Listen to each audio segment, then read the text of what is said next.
Hello, everyone, and welcome back to Toxic Concept Bureau. Today, we have the incredible John Bowe with us. John is a speech and presentation expert that has done really important work in exploring the art of rhetoric and public speaking. He's coached almost everybody under the sun and has a great body of work, and I'm going to let him share that with you in a moment. But what I'm really excited about today is the fact that John approaches language and rhetoric not as an act of communication, but rather an act of connection. And that's very unique and important for our work. When people connect through rhetoric, they allow themselves to be changed. That's John's perspective. And it's hugely important, not just for people, but for brands and leaders as well. As we listen today, it's worth thinking about how much is actually possible when the language we use can open people up to entirely new experiences. And with that, John, I will let you take it away. Thanks, Jasmine. It's an honor to be here in front of you guys today. I want to start by talking about a speech from 2005 that the writer David Foster Wallace gave. It was a commencement speech to Kenyon University. And the name of the speech was "This is Water." And he starts with a little story about two fish who are swimming along in the ocean, and they cruise by some older dude fish who gives them a nod and says, "Hey, how's the water today, boys?"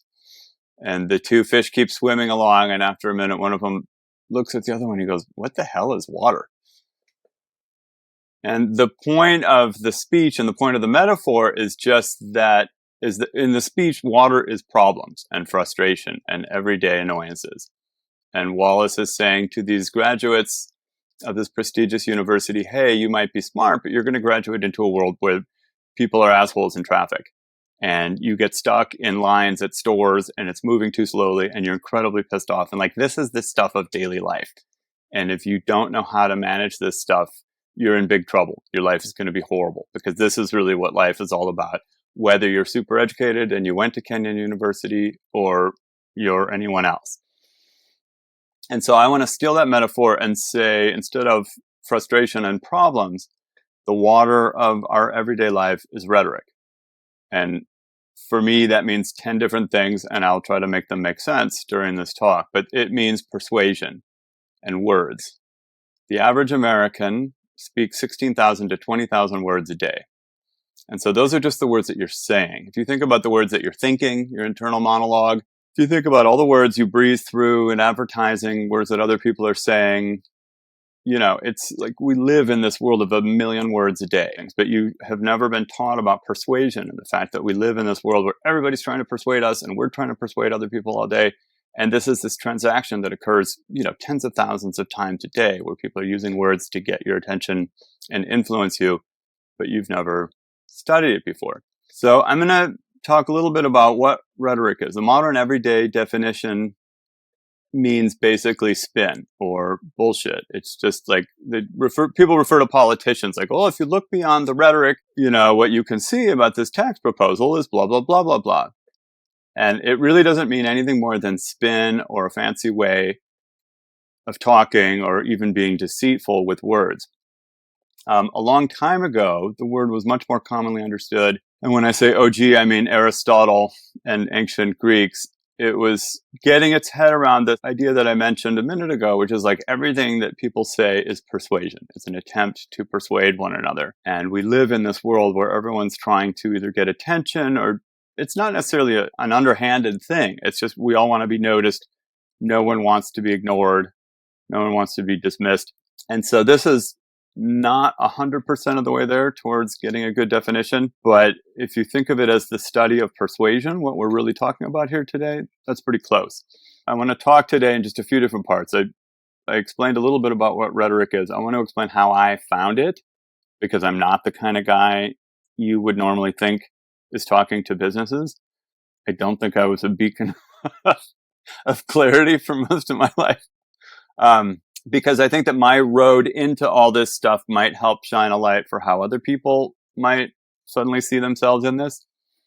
And then after that, I want to talk about the history of rhetoric and how the Greeks invented this stuff, because I think that shines another light of why people invented this and why it was useful and what the ambitions were for it. And then finally, after that, I want to talk about language theory and sort of what's our takeaway from this Greek approach to rhetoric and how can you use it for branding, but also in everyday life. And then finally, at the end, we'll look at some brands and some politicians and leaders before we get to the brands and how did they use rhetoric and how can we use these concepts and apply them to those. So here's me, budding rhetorician. When I was about 8 years old, I decided I'm going to use words to make the world a better place. I have no idea how that came into my head. It was like this profound Buddhist thought in the mind of an 8-year-old. Really, my whole life, I was trying to live up to that and basically failing. I studied a lot. I read a lot. I was a musician. At a certain point in college, I quit for 2 years and I hitchhiked all around the world. And this is during that period. I worked on a cattle ranch in Argentina and I worked in the Amazon. All of that was part of getting me on track to be a writer. And I continued with this idea of wanting to use words to make the world better. And I became sort of a social justice journalist. And I wrote stuff for the New Yorker and the New York Times Magazine. And it was almost always about regular people. I wrote a book about modern day slavery, which was really a way of writing about wealth inequality. So there was always this idea still of using words to make the world better. And whenever I would write a book, I would have my 10 or 15 minutes of fame and go on TV shows or go give lectures.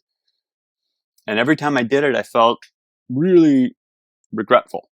I never could say the thing that I meant to say. And it was really frustrating and it felt, very disconnected. And I just felt like I failed to impart the meaning that I meant to impart. And I just didn't understand anything about it. And when I didn't even think about it, but to the extent that I did think about it, I would think of Dale Carnegie.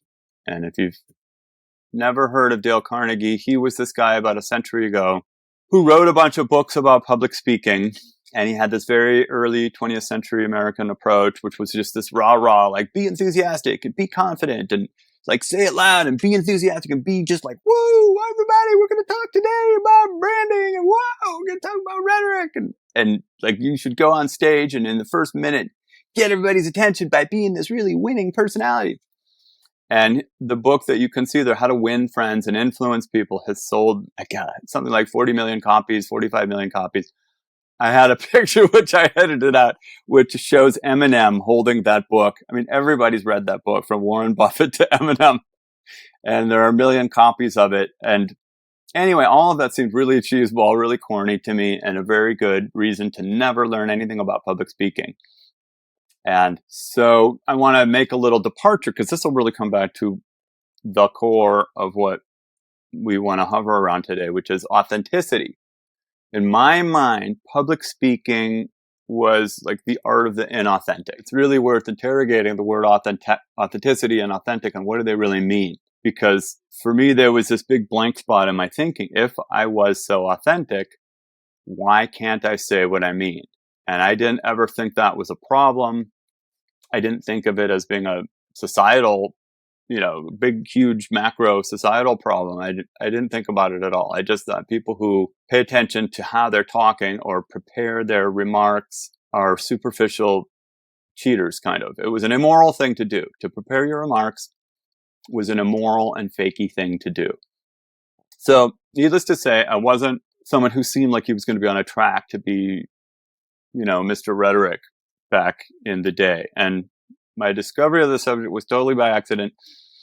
I was cruising along, a lot of copies of that book here. I was cruising along, being a journalist and doing these oral histories, where oral history is where you interview a ton of people about something. And I did a book about work along with some collaborators where we got 1 million people to talk about their jobs. And then I did one about love, where I got 1 million people to talk about love, everyone from billionaires to homeless people, north to south, every race, every religion. And it's just fascinating to hear a lot of different people talking about the same subject. And it's a really beautiful form of portraiture. You learn how people talk. You hear people espousing completely contrary points of view, and both of them seem reasonable. And you just it expands, for me, it expands my idea of what human nature is. But anyway, while doing this oral history about love, I interviewed a step cousin of mine who I grew up in Minneapolis. And we called him Weird Cousin Bill, which gives you an idea. He was this recluse who lived in Iowa, and he lived in his parents' basement. And during that conversation, I asked him, how did you first approach your future wife and get the nerve to talk to her?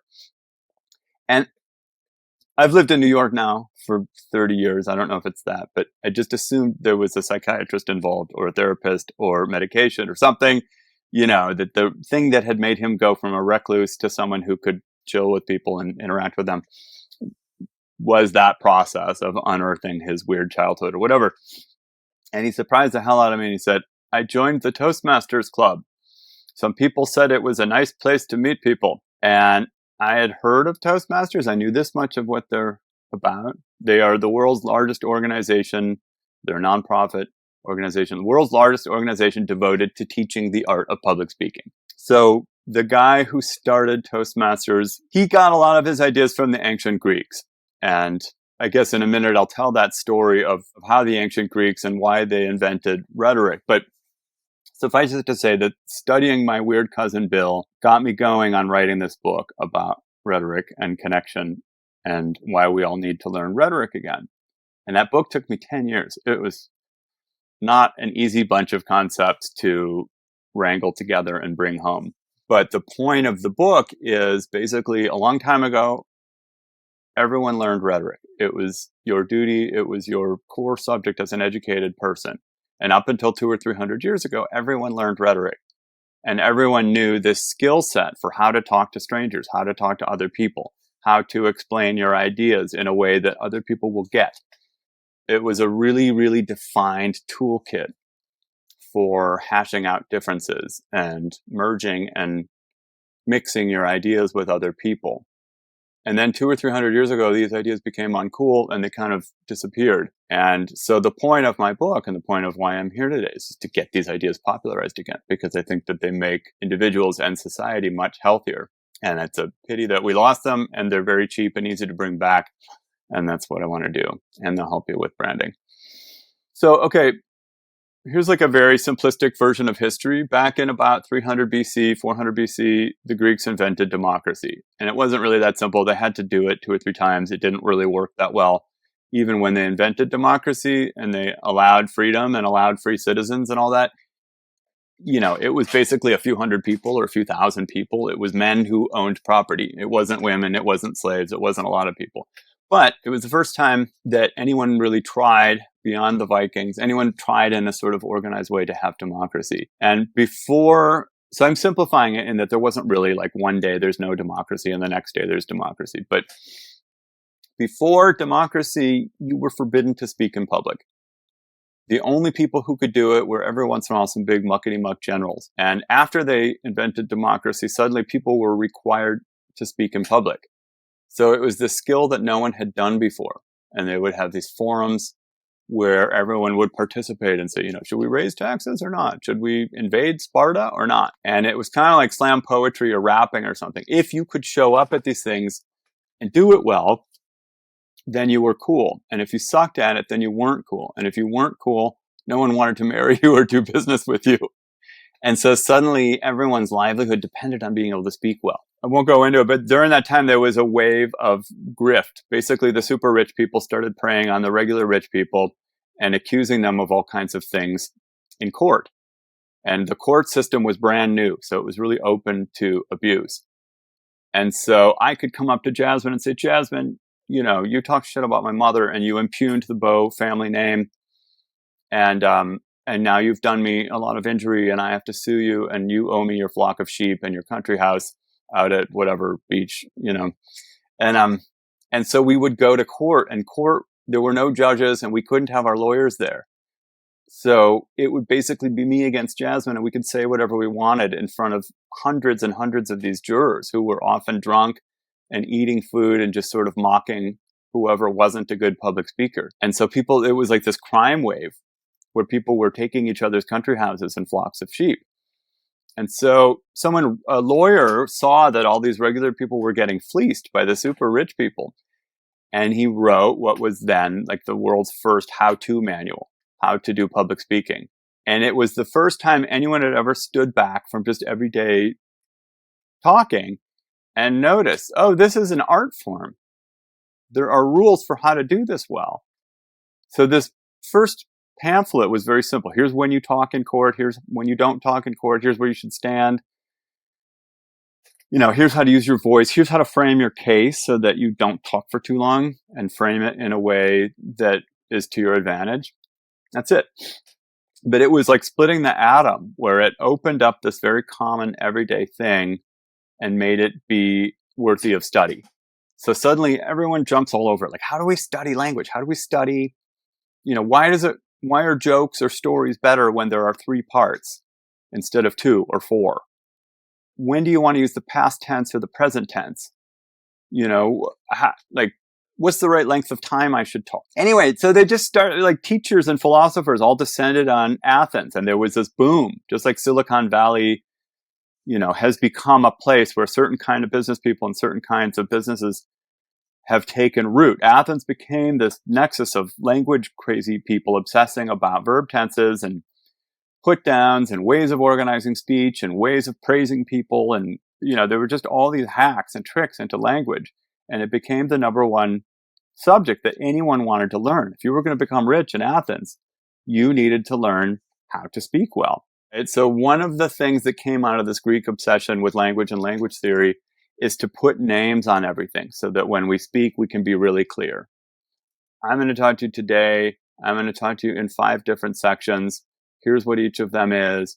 Here's where I am in my talk. And the difference between being able to do that well and not doing it well is that's what makes you connect with people, right? It's not about being Tony Robbins and being super charismatic. It's just about being clear and legible. That's 90% of the battle. So suddenly this act of speaking, where basically if you go through life, it sounds like people are babbling.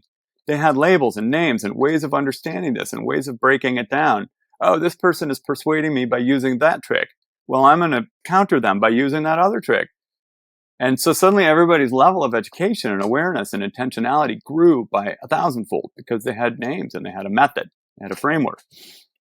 So what I have done in my book and what I do as I'm trying to teach people is I take everything that these Greeks came up with, especially Aristotle, and I break it into 3 simple principles that make sense. There's a sentence in his book where he says, the audience is the beginning and the end of public speaking. And if you don't get anything today except for that, it's a great day, because that one sentence is like a year's worth of meditation. Every time you're going to say something to anybody and you don't know what to say, don't think about how nervous you feel. Don't think about yourself.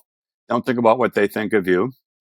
And then this is the really trippy thing. Don't think about your information. And I could repeat that 50 times and you still wouldn't get it until we apply it 100 times. But don't think about your information and how brilliant it is. Do think about them. Do think about, are they in San Francisco or Japan? Do think about what time of day it is for them and whether they had lunch. Do think about whether they're trying to achieve something that their boss just told them, or achieve a green objective, or reach customers in Alabama, because whatever they're thinking is what you need to be thinking about when you talk to them, instead of thinking about how you feel or how smart your information is. We'll come back to all these in a minute, but I want to lay them out. The second one from Aristotle is audiences care more about their happiness than anything else. And that might sound horrible or like it's a bitter commentary on human nature. I don't mean it to be that. And I won't even go on a long thing about it. But if you think about it, there's no other organizational principle for human behavior that would make more sense than this. So when an audience is listening to you, they don't care how smart you are. If you are smart, what they care about is that your smartness is employed in service of their happiness. That was a bad way of explaining it. But basically, if you have a great idea for a tax break, you need to explain how that tax break is going to make me happier. So your ideas, the value of your ideas for me on the most narcissistic level is just, how are they going to make me happy? And even the way, apart from the content, the way that you speak to me has to be oriented towards my happiness. Third and final principle is a little more wonky. If you've ever taken any kind of rhetoric or communication class, you might have come across this one. Aristotle said that whenever we talk to each other, we're trying to persuade one another. It doesn't mean we're trying to lie or be shifty. It just means, I don't want you to look at your phone. I don't want you to think I'm boring. I don't want you to walk away. So I will convince you of things using facts, which is logos. I'll use my emotions, like get you to cry or get you to feel sorry for me or get you to laugh. And then finally, there's ethos, which is my character. And ethos is what you know about me on my resume. It's what Jasmine said when she introduced me, like I'm this great guy who knows all about this stuff, as opposed to my rap sheet, which would be less get you going in a different track. But ethos it's what you know about me, but it's also how I present myself. If I have peanut butter on my cheek, everything I'm saying gets diminished. If I'm tall and blonde, or if I mention the fact that I went to Harvard 25 times, or if I'm really nervous and I'm kind of off screen and I'm like somehow not paying attention to in the right way, all of those obviously influence your ability to understand my facts and my message. So that's the history lesson. And the takeaway, I just kind of boiled it down to a couple takeaways, is that all of these Greek names that they came up with for everything, all of this means that speech can be planned. When you know these theories and you know these terms, you can plan what you're doing. You can plan a branding campaign. You can plan a message, a presentation that you're going to have with the client. It's not about you being anxious or like, oh, I suck at public speaking. I have speech anxiety. It's like, no, you got to plan it. You got to prepare it. You got to think of them. And you begin by thinking of them and their happiness, and you really write out and plan what you're going to say. How is my presentation devoted to their happiness? And this kind of thinking, I think, extends all the way from me to you right now, and from you to your clients, and from your clients to their consumers. It's the same pathway, the same framework. And so my earlier preoccupation with authenticity was like a moat. It was a way of not touching anybody and not connecting with anybody and not getting my ideas out of my head. And I wrote book after book, and I was so passionate about everything I did, and I couldn't talk about it and convey that passion. So now when I'm talking to you, I'm probably not doing the best job ever of being like this super perfect public speaker. But I can tell you, I'm not nervous. And when we're done today, I will have said the stuff that I wanted to say. And I couldn't do that before. But it's precisely because I'm not thinking about authenticity. I'm not thinking about what you care about me so much as just, did I organize my material well?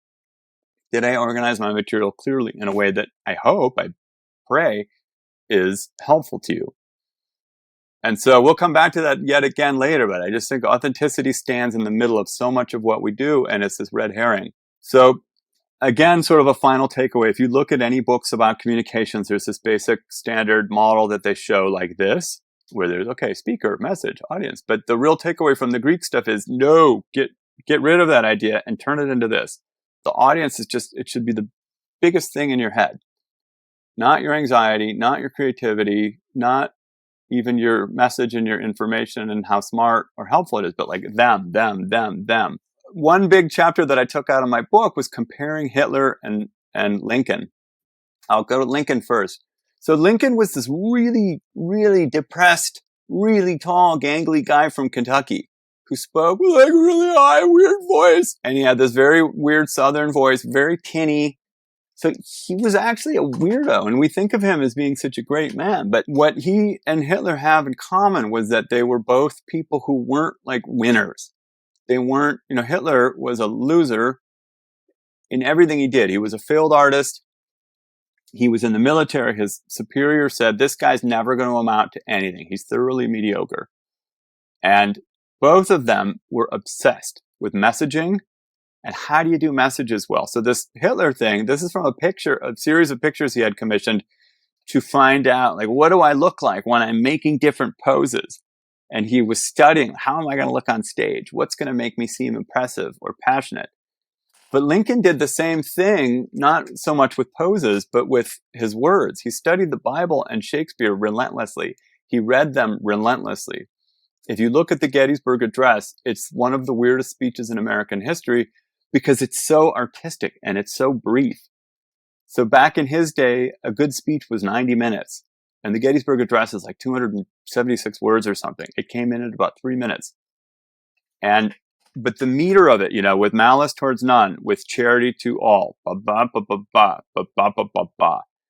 And what's not really known about Lincoln so widely is he lied in that speech. He said that the Constitution didn't want us to have slaves. And he said basically this nation was founded on the idea of freedom. and we got to keep moving towards freedom. And he basically lied, because the Constitution does allow slavery. It did tolerate slavery, and he just rewrote the Constitution in this very brief 3-minute speech. And through the power and the artistry of his words, he kind of mostly got away with it, you know? And so my point with both him and Hitler is, like, they changed the world, one for the worse, one for better. But by being, I mean, I could go into it for an hour. That could be a separate talk, but they practiced what they said. Like, when the teletype was invented, Lincoln was obsessed with what makes a good teletype message. Just every area where a president would be messaging, he market tested it to death. And that's what gave him the power to accomplish the things he did. This is this famous governor from Texas named Ann Richards. She gave a great speech at the 1988 Democratic Convention. If you look at the first minute or two of her speech, there's no content. She's basically just joking around and doing these dog whistle call outs to women, to Latinos, and to Southern Democrats. And she's so good. She should be much more famous now than she is, because she's so smooth. I mean, she looks, you know, old-fashioned here, but like, she is smooth as ice. Anyone wanting to be a good public speaker should study her. But people told me that her speech was one of the best speeches they'd ever heard. And I looked at it and looked at it and looked at it, and I couldn't understand, where's the content? Where's the content? Until I finally realized dog whistles are the content. That she says these things about how women don't get, you know, the respect they deserve. And she talks about how Ginger Rogers danced much better than Fred Astaire, and she did it backwards and in high heels. And the audience goes crazy. She's got like 20,000 people in the audience just cheering for 20 seconds after everything she says. And that's the content of real public speaking. It's saying things that connect you to the audience, not being smart. Going from there to Sarah Palin, there was, you know, when Sarah Palin came into public view, people thought she was so dumb, and she would just prattle and babble and never say anything. And at the time, people on the left said, oh my God, she's so stupid and she's so vapid. She has no meaning. You know, how could people believe such a dumb person who's not a serious person? Does she just think she can be cute and waltz into office and take power without having anything to say? And what the real takeaway was, no, she did really well with connecting with people. Because if your job is to connect rather than be smart, there's a huge share of the audience that doesn't need politicians to be smart. They need politicians to be like them. And so she was really written off as being kind of a joke, but like, she totally paved the way for this guy. And no one ever who had run for office was as boorish as him. You know, everyone who was educated, everyone who had a sense of propriety thought, well, this guy's too dumb and clownish to be elected. But like, the road to get there, it's just not paved with smartness. And so I feel like what that election was a real lesson. Like, Hillary's got Harvard all over her, you know, like, few people in office would have been smarter than her and more experienced. And yet he won. And so I think it really demands this reexamination of, well, what does smart mean? Because to me, smart means you win the election. You know, if you're going to Harvard and you're working that hard, and yet you don't know how to make yourself plain and make yourself relatable, then there's this misprioritization of what's important in communication. So obviously all this comes back to branding. Jasmine, we talked about how to interrogate Simon Sinek a little bit. And I came across this immediately, right? That's his main thing. And if you look at his whole thing about what, you know, he says that most people talk about the what, and then they talk about the how, and then they talk about the why. And what we have to do is reverse that. You could lay that right on top of Aristotle's thing about logos, ethos, pathos. Exactly. The what is the logos, the how is more or less the pathos, the emotional part, and the why is really the core of ethos. And so I compare him to Mark Manson because you know how many people are making a living by popularizing Buddhism. This book, The Subtle Art of Not Giving a Fuck, and also Eckhart Tolle and all of these people, it's just popularizing Buddhism. And I'm not saying that as a pejorative. I think it's great. The more people who get access to these ideas, the better.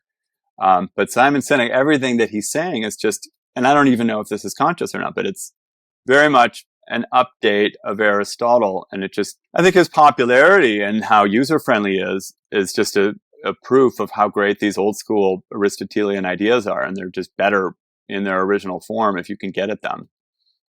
Okay, so now we come to brands. Most of us live these sad lives indoors staring at a screen. And everything in Yeti's branding speaks to be outdoors, have these vivid sensory experiences. You're going to meet up with bears. You're going to have stories to tell your bros.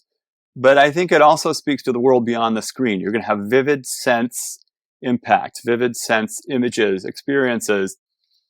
And our ridiculously expensive plastic cooler is going to get you there. So my thinking about all this is all very interesting, but it's not complete at all. How do those brand values make you happier than any other cooler maker, your gear maker?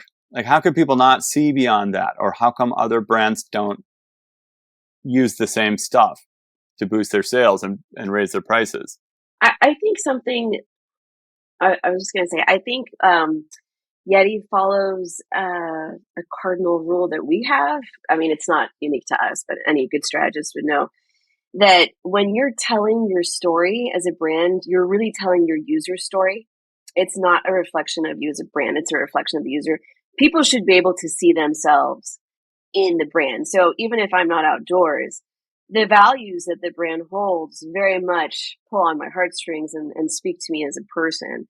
I think they understand that very clearly, that they're very much following your, I don't know if it was one of the cardinal rules, but something you mentioned about it's not speaker to audience, it's just audience. I think they do that here. I mean, I think they do it brilliantly. And, if that's your price differential because you came up with a better marketing campaign. I mean, I guess one way to take this into the next level and make it be more interesting was, do we think that Yeti actually changed their business model while they were doing that? Did they themselves change and surrender some original sense of self or ideas or whatever they thought was important? Did they become better by doing this? We have another saying here. We say, be different, not better. And I think they were just different. They were able to, like Jasmine said, like you've been talking about, really tap into, this worldview and this like era, this piece of thinking that people had and these values they wanted to emulate. And they did that well in a way that other people were like, here's our cooler. And that's just not enough. They actually had a story, and something to aspire to and something that meant something to people. I mean, that really is the difference. I don't know what the branding campaigns were like for every other type of cooler, but the fact that someone did the work and thought about their user that much and created stuff that actually reaches them, and, it makes sense. Like it's not weird. It's not distracting. It makes sense. I think it is just that. I mean, I would love to just turn this off here and move on to people's questions, and we could wrap it back to the brands and just to branding in general. How do you apply this stuff and make it work?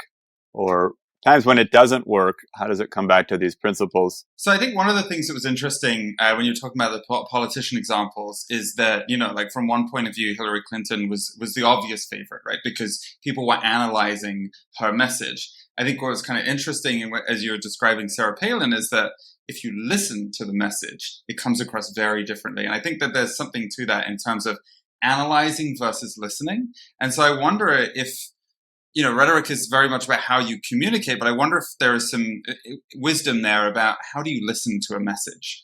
I think what you can do is suppress those automatic things that come up that make you reject what someone's saying. You are saying 95 things that I agree with, and then you say 5 things that I disagree with. How do I suppress them? Or how do I just suppress my annoyance at certain tics you have in order to really listen better? And I think, again, that breaking it down into those constituent parts makes me listen better, makes me listen more wholeheartedly, whole-mindedly.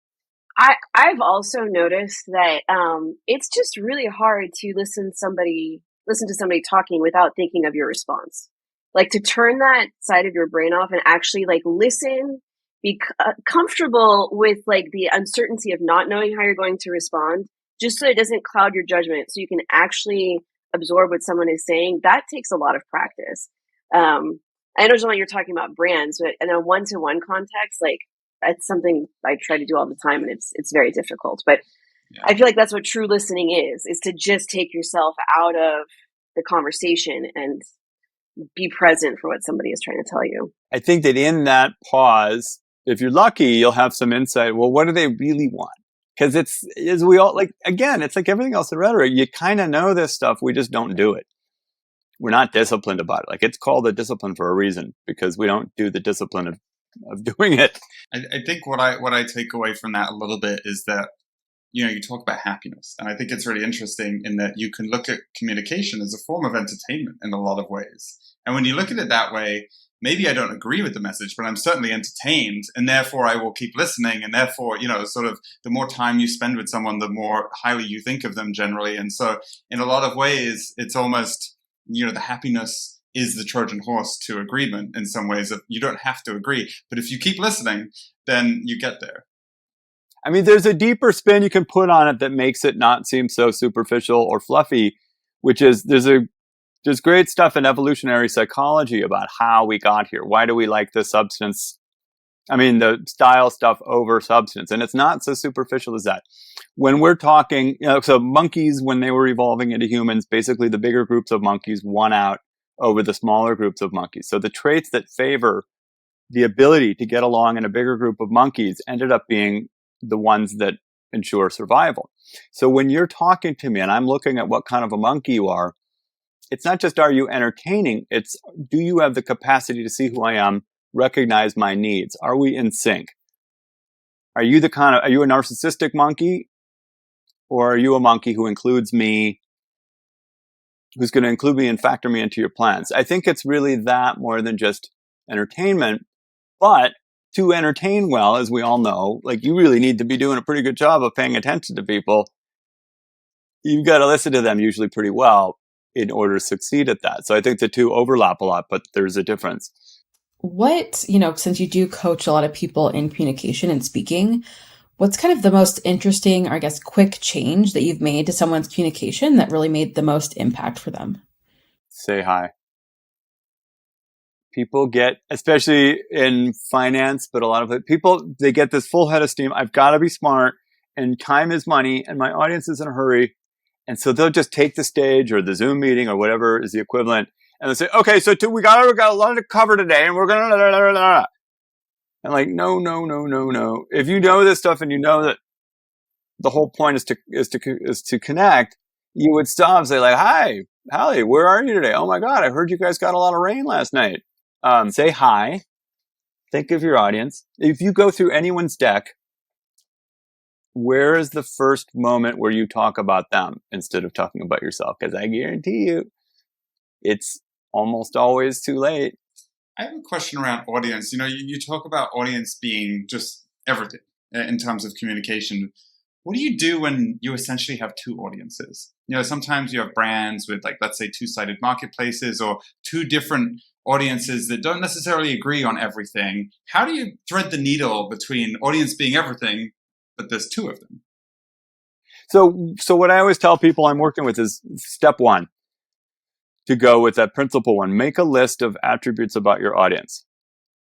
Dumb things, not intellectual things, but just where are they?